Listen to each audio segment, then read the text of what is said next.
네, 이번 코너는 하나의 주제를 깊이 있게 해부해보는 도마위의 TV 시간입니다. 오늘 함께 만나볼 프로그램은 언니네 살롱입니다.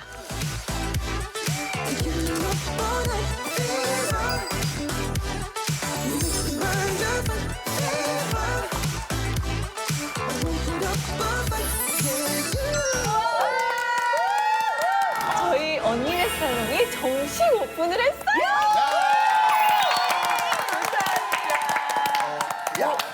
사실 좀 노심초사했거든요. 과연 결과가 어떻게 될 것인가. 저는 솔직히 새벽 기도도 한 번도 안 했어요. 다녀왔어요. 같이 보고 싶어가지고 이루어졌네요, 진짜.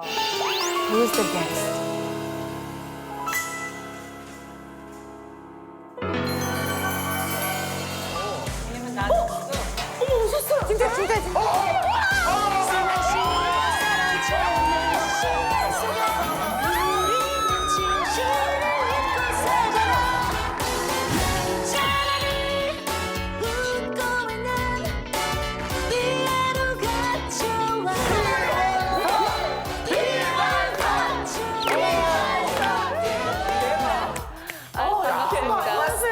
그렇다면 저희 살롱에 의뢰를 주신 내용이 어떤 건지. 저는 그 트렌드 세터가 되고 싶습니다. 그것도 멋지잖아요. 그쵸. 네네네. 제가 사실 2011년도부터 계속 싱글 앨범을 발표를 했거든요. 그래서 지금까지 낸 곡들이 꽤 있어요. 그런데 아무도 몰라요. 그래서 이제 김한선 하면은 딱 생각을 하는 게 딱 80년대로 사람들이 다 돌아가요. 저는 좀 지금을 살고 싶어요. 동시대를 살고 있는 현역 가수다라는 거를 좀 알려드리려면 여러분들의 도움이 필요할 것 같아서. 네.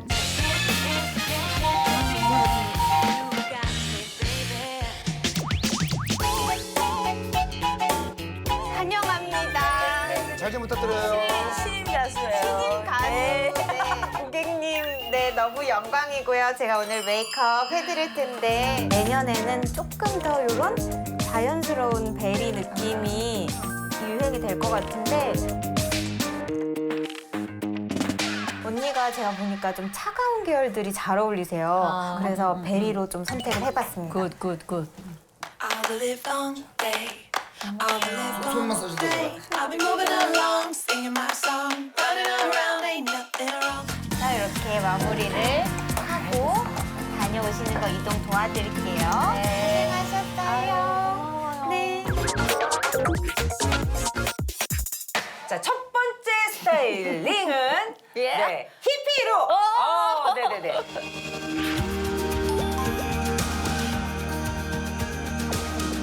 내년도 트렌드에 좀 더 내추럴한 그런 히피 스타일이 또 있기는 해요. 그런 거를 조금 더 연류해서 제가 이제 그거를 언니한테 더 어울리게 한번 스타일링을 해볼게요. 정말 어디 행사나 이런 거 가실 때도 정말 뭔가 이렇게 과하지 않게 갖춘 느낌. 그러네요. 그런 걸 히피로 약간 좀 믹스 매치를 해보았어요. 굿 아이디어. 그러면 짠 나오세요. 네. 오! 언니!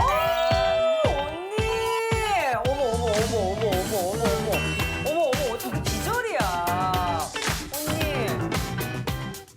아니 모습 너무 예뻐요. 어머, 언니. 진짜 왜 이렇게 근데 이거 솔직히 불편하지 않으시죠? 너무 편해요. 그죠? 네. 이거 봐. 네, 됐습니다. 네, 그러면 잠깐 나와주세요. 네. 언니!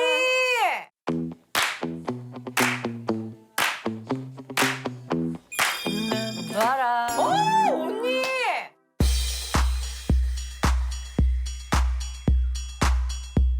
어머, 언니! Two-time, three-time, I can't wait no more. 트렌드를 알고 트렌드 싶다고 하셨잖아요. 네. 그래서 제가 제안해 드리는 거는 영 프렌치 룩이라고 해가지고요. 완전 좋아. 네, 편안한 느낌을 주는 헤어 그리고 풀리기 직전에 굉장히 부드러운 컬링. 이 헤어스타일 제가 제일 하고 싶었던 거예요. 아 정말요? 진짜. 브러셔 컬러라는 게 있어요. 뭐냐면 얼굴색을 좋아 보이게 하는 헤어 컬러들이 내년에는 정말 꼭 주목해야 돼요. 이 두 가지 컬러를 주목하면 돼요. 햇빛이 너무 예쁘잖아요. 하나는 블러썸 브라운이라는 컬러고 하나는 라벤더 애쉬라는 컬러예요. 창백한 느낌 있는 옐로우 톤이거든요. 이게 맞으세요. 너무 예쁜데요? 네. 색깔? 이 톤으로 해서 조금 하색을 주는 톤으로 제가 작업을 해보도록 할게요. 네, 좋아요.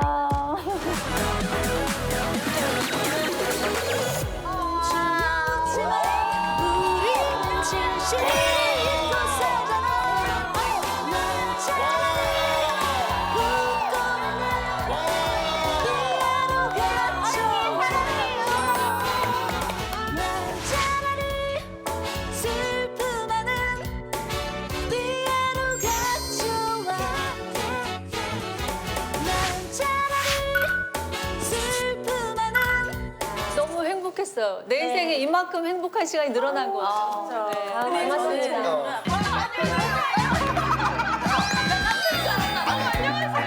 육아맘들을 위한 연말 파티 참석할 수 있는 스타일을 좀 주시고.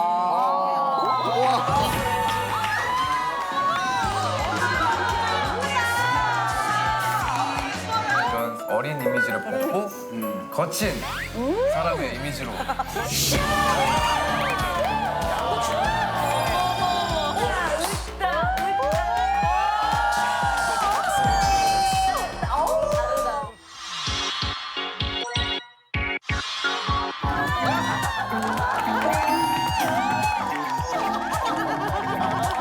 패션 뷰티계는 냉정합니다. 진부한 메이크오버는 박수를 받지만 진부한 메이크오버는 네네네. 외면당합니다. 현아, 언니가 오늘 너 만난다고 주스를 어제 3시간을 만들었어. 3시간? 아니, 한 사람 게 아니죠? 맞는 것 같아요. 오메. 진짜 신선한 냄새나. 대표님 어제 집에서 직접 다 만드신 거예요? 언니는 진짜 정성이 되게 정성 가득한 걸 아니, 항상 하시더라고요. 네. 되게. 다들 남기면은 제가 맘 상하니까 속닥이들 드시고, 네. 자, 어때요? 완전 맛있어요. 진짜? 메인이 케일이에요. 안티에이징 성분이 가장 높은 채소로 알려 있잖아요. 근데 주스를 마신 지 이미 10년도 넘었어요. 비결이에요, 이게? 제 넘버원 비결 오늘 나왔습니다. 빰빠라밤! 스타 메이크오버 토크쇼. 언니네 살롱에 오신 것을 환영합니다.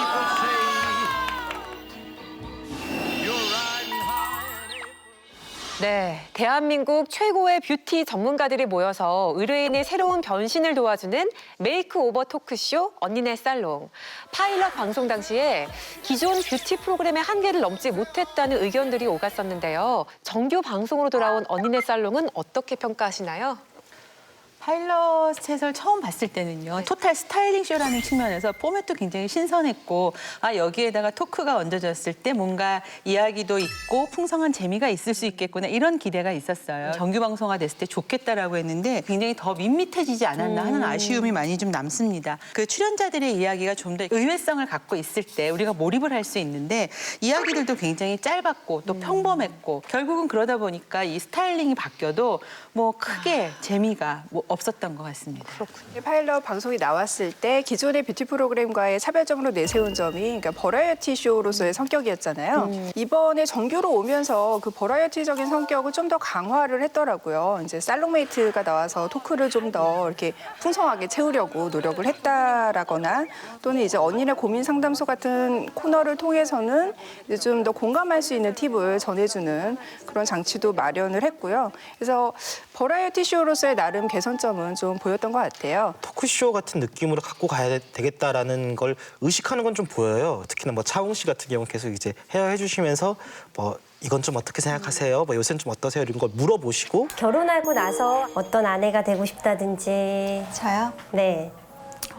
결혼해서 아이를 낳으면 한 2, 3년은 공백이 생기니까 사실 고민을 많이 했었거든요. 결혼이라는 거에 대해서. 근데 결혼도 하고 애도 낳고 그럼 뭔가 좀 단단해져요.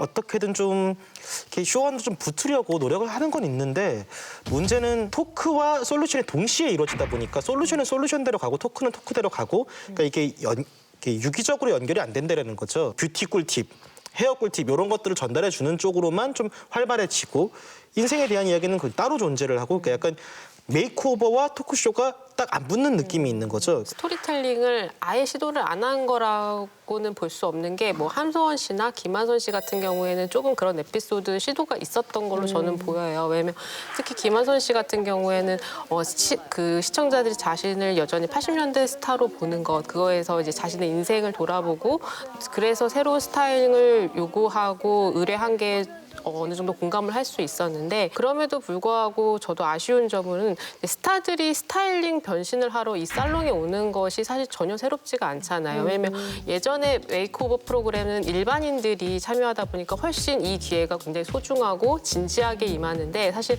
스타들은 변신하는 게 너무나 쉬운 사람들이고 매번 그런 걸 컨셉으로 잡는 사람들이라서 화려한 연예인만 출연진으로 삼는다는 거는 공감을 좀 찾기가 어려운 점이었습니다.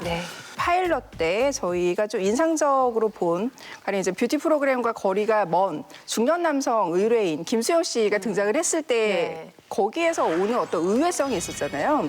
그리고 이분이 이제 뷰티 프로그램에 대해서 갖고 있는 스타일에 대해서 갖고 있는 어떤 편견이 깨지는 거를 우리가 그 에피소드를 통해서 봤기 때문에 좀 나름 신선한 점이 있었는데, 정규 방송으로 오면서는 전체적으로 에피소드와 그 의뢰의 내용이 되게 좀 평범하다는 생각이 들어요. 뭐 커플룩이라거나 뭐 연말 모임 룩이라거나 크리스마스 파티 룩, 이런 것들은 기존에 우리가 뭐 뷰티 매거진에서도 볼 수 있는 흔한 어떤 상황에 따른 스타일 꾸미기잖아요. 뷰티라는 개념에서 좀 벗어나야 돼요. 이 프로그램이 정체성부터 좀 확실하게 찾아야 될 것 같아요. 뷰티 프로그램인지 정말 메이크오버를 보여주고자 하는 쇼인지. 컨셉이 다소 명확하지 않고 스토리텔링 측면에서도 아쉽다는 의견들이 나왔습니다. 이번엔 진행자 이야기를 좀 해볼게요. 예능 MC 첫 도전으로 이목을 집중시켰던 배우 한예슬 씨가 정규 방송 이후 약 2달 만에 하차했죠. 그 뒤를 이어서 여러 예능 프로에서 활약해온 모델 이소라 씨가 메인 MC를 맡았는데요. 이 새로운 진행자의 활약은 어떻게 보셨나요? 네, 저는 이소라 씨는 우선 다른 패널들보다 좀 월등히 선배의 위치에 있잖아요. 저는 이 점이 굉장히 좀 돋보였던 것 같아요. 좀 안정적이기도 했고요. 자막에도 이제 한혜연 잡는 대표라는 설명이 나오는 것처럼 이 왕언니도 이제 약간 다룰 수 있는 대표 컨셉이라는 게 조금 신선하기는 했었어요. 그리고 이전 MC보다 조금 더 적극적인 태도를 확실히 보인다라고 생각이 들었던 것이, 이게 다 대표님 건 거잖아요. 네, 이게 다 제 거예요. 쇼울식으로 둘러주셨고요. 머리띠로 이렇게.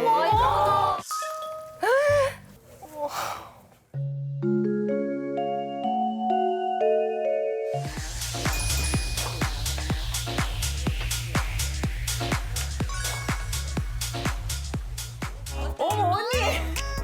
이거 비포!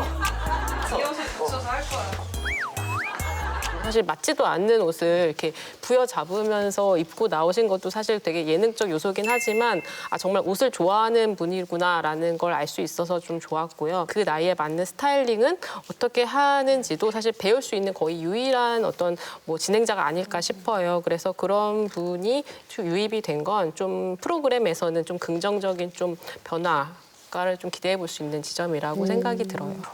이런 비유가 적절할지 모르겠습니다만 이소라 씨가 뷰티나 어떤 패션 프로그램에서 가지고 있는 어떤 위상이나 관록은 거의 이제 그 가요 무대 김동건 앵커급이라고 볼 수 있거든요. 그러니까 되게 물 흐르듯이 너무 자연스럽고 편안한 진행을 선보여 주셔서 마치 처음에 런칭할 때부터 계셨던 것 같은 어떤 그런 모습을 첫 회 때부터 보여주셔서 굉장히 좋긴 해요. 이전에 그렇다고 해서 한예슬 씨가 진행이 뭐 좀 부족했다거나 이런 것보다는 둘을 비교해 보자면 한예슬 씨 같은 경우에는 또 나름대로의 그 특징이 있는 것 같아요. 이렇게 뭔가 새콤달콤한 레몬 같은 맛이랄까요? 통통 튀기도 하고 그 반응이 어디로 튈지 모르는 걸 예측하는 그런 재미도 있었고, 반면에 이소라 씨는 굉장히 아주 잘 익은 단맛이 풍성한 오렌지 같은 그런 진행을 해주시는 것 같은데요. 다소는 산만할 수도 있고 부산할 수도 있는 그 환경을 이소라 씨가 굉장히 말솜씨와 어떤 예능감으로 잘 이끌어주고 있는 거, 그런 그 좌장 역할을 좀 잘해주고 있지 않나 그런 생각이 들었습니다. 사실 이 쇼에 가장 필요한 게 무엇인가를 생각해보면 안정감이었거든요. 버라이어티라는 그 외피 아래 너무나 많은 장치들을 넣다 보니까 좀 산만한 느낌이 굉장히 강했어요. 근데 이소라 씨 같은 경우에는 이제 단순히 뷰티 프로그램에만 일가견이 있었던 게 아니라 또 다양한 장르에서 예능 진행자로서의 경력을 쌓아 오셨고 안정감을 주는 진행자로서 너무 최적의 MC를 모셔왔다라는 생각이 들고, 실제로 이소라 씨가 그 등장한 이후부터 이 쇼에 대한 집중도가 조금 올라간 거는 사실인 것 같습니다. 네. 이소라 씨가 진행자로서 능숙하고 적극적인 태도로 프로그램을 안정감 있게 이끌고 있다라는 평들이 있었습니다. 그동안 다양한 사연을 가진 스타들이 출연을 했죠. 메이크오버에 도전을 했는데 인상적이었던 에피소드 뭐가 있을까요? 저는 2회에 출연했던 그 김현우 씨 편이 되게 인상적이었는데요. 포켓남 김현우. 네. 옴브 파탈에 도전하고 싶어요.